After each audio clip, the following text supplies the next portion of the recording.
Hey there, it's Joseph, and welcome back to the YouTube channel dedicated to San Miguel de Allende secrets. Today we're going to be chatting about some saintly movie stars.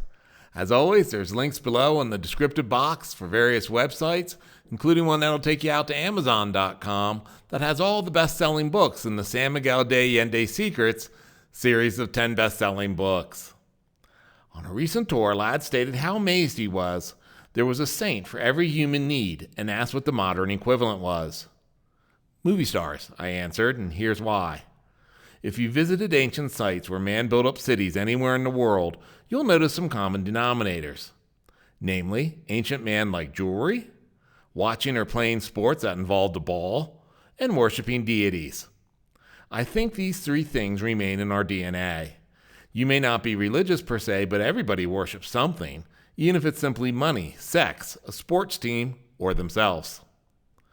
Fast forward through the centuries and you'll stumble upon a pantheon of gods the Mayans and Egyptians, Greeks, Romans, and countless others worshipped. Notice how they often look human and certainly had problems with family, love, and other human conundrums. Along the way, the notion of a single God, and it simply was impossible to pour every human desire and emotion into one Jewish lad that lived with his mother until he turned 30.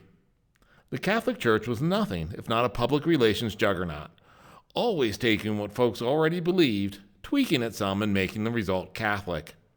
I've spent countless tours, lectures, videos, and books explaining just that in our lovely hamlet of San Miguel de Allende. So along came the saints that were fine-tuned in every aspect of human endeavor.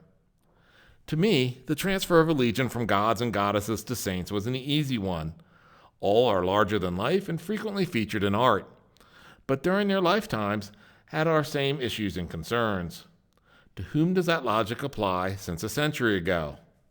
Movie stars, of course.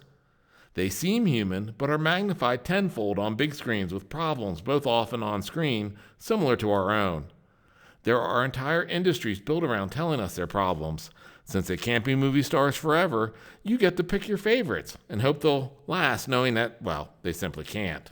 Being on a pedestal just makes one easier to push off, eventually. As Carrie Fisher famously quipped, fame is obscurity, simply biding its time.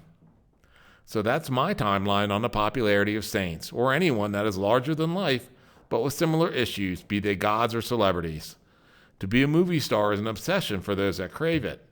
For me, I'll stick with saints, as St. Anthony, patron of lost things, has helped me find my phone and keys more than Angelina Jolie has ever even tried to.